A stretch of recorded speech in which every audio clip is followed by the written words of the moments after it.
things I ask my students is, how do you know that this is an American film? What would you guys answer? If I show you a film and you would go, yeah, sure, Americans made this. The men are usually in control, and usually it's the storyline. Okay, what about the storyline? Americans don't generally explore deeply about it. Usually follows a very simple story arc, and there aren't a lot of complexities, and it's generally a paternalistic presentation. It's just not, and you always have that Western paternalistic perspective. Frequently. There are a couple things that I do point out to them, and that one that has to do with story, is that American films love happy endings. Oh yeah, we gotta have it. Oh yeah, if we don't have it, we're disturbed. Right. Deeply. Yes. Well, then I bring up the issue of, like, say, action films or thrillers. How do you know when it's an American film? That's a little harder for them to answer. They're not quite sure. So I kind of go out on a limb, probably saw it off, and say, this is how you know. The black guy usually gets it within 30 minutes. And I have often a very diverse crowd of students, and I get, quite frankly, brown and black students going, and a lot of the white students are going, no, really? What about Denzel Washington? You are not going to kill Denzel Washington, I'm sorry. He's fantastic, he's major, but there are a lot of other people you can kill, and they're looking at some of the other people in class and going, really? And they're getting, you haven't been paying attention. So here's the question. What does that tell the viewer about themselves, about the other person, about people around them, if they're watching this happen and it becomes sort of the staple of certain types of film? The French philosopher who's really from Martinique, Frantz Fanon, actually has a very clear idea what it tells you. It tells you, if you can't see me, how do I see myself? And Frantz Fanon comes from this particular position because he went to a film in Paris and realized he was the only non-white French person there, and except for the person on the screen who apparently was a gardener. Was a gardener? A gardener. And Frantz Fanon, who had a PhD and all sorts of other things and had worked in Algeria and stuff, was going, As he's exiting, as he's exiting the film, he's starting to realize that people are kind of doing this look. It's like, whoa, okay, so the gardener came to see the gardener on the screen. How cool. That's nice. And he's thinking, wait a minute, why am I being relegated to this position, both within the screen portrayals and then ultimately how people see me? And he develops this theory, this viewer theory. If you can't see, as a society, who I am, what my potential is, how am I going to see it? Because I don't see myself reflected. And this goes very much back to what you're talking about, because our perceptions of each other and our perceptions of society's expectations are really formed by what we see. And I would suggest that actually, here's the thing, I'll kind of start off from where I started, is that these are very divisive days. Very divisive days.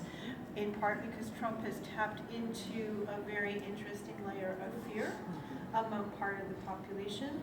Sadly, with the election of Barack Obama, which I found was just extraordinary, it also let a bunch of stuff out of the woodwork.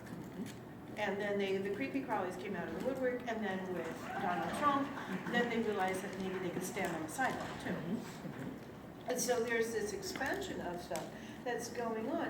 And it's really kind of interesting because we're getting to this sense of, do we want to see a diverse us, or do we want to see an us and those people? And it builds on a couple different things. I think, for example, just having come from San Diego, that Colin Kaepernick has done something really interesting. He has stood up, he has interrogated a major symbol, and in return, he has been sort of recoded as un-American, he's been recoded as perhaps ungrateful, and all that, and that goes right back to the flattening of identity.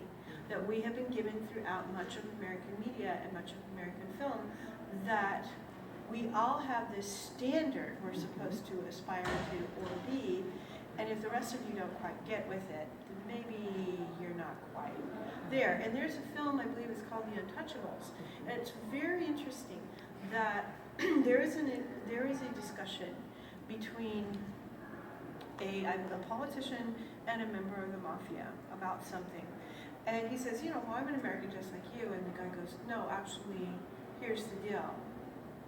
We just let you live here. Mm-hmm. And I do think that these are part of these experiences and part of these expressions that are really very common in part of it. But here we're looking for something, and we're looking for roots in production in pop culture. And America has a very interesting sort of maybe connection with medieval culture. In medieval culture, people couldn't read. Most people were illiterate. How do they get their information?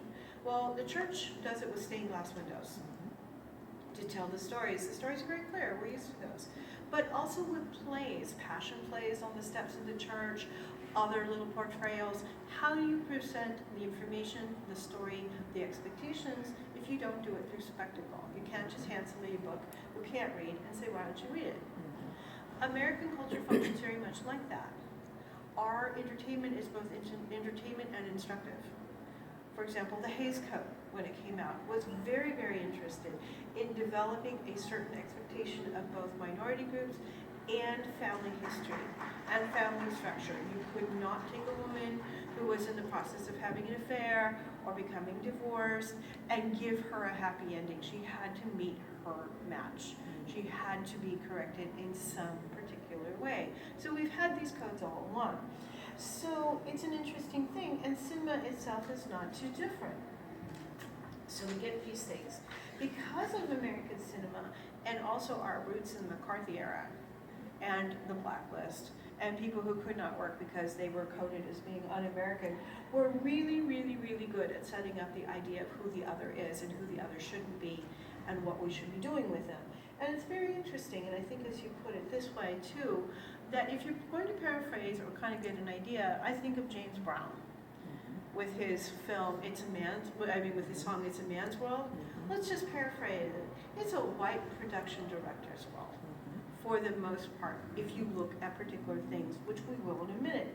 And if art is a mirror, which often it is, which mirror are we holding?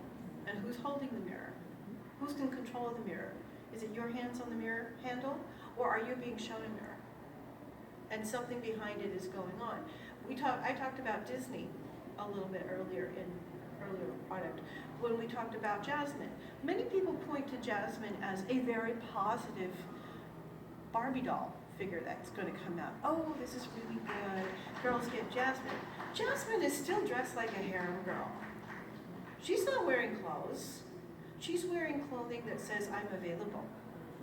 She's wearing clothing that says,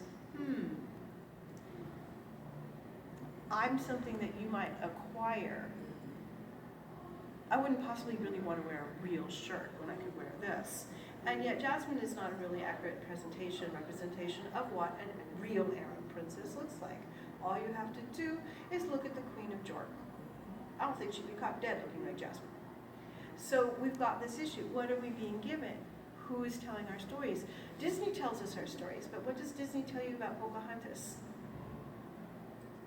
Disney ends her story in this kind of nice little fun little, oh look, she's now found her white knight, really white knight, and she's going off. Nobody tells you that she goes to Britain and then dies of, it's either tuberculosis or something like that. That's not part of the story. Nobody says that her child never talked to her after a certain point. Nobody says that she was paraded around Europe, that she was converted and given a different name. Interestingly enough, her name was Rebecca, which in European literature was shorthand for not us. Ivanhoe's major character is the Lady Rebecca, Jewish and other. Not true anymore in the general population, but this is why Pocahontas was given that name.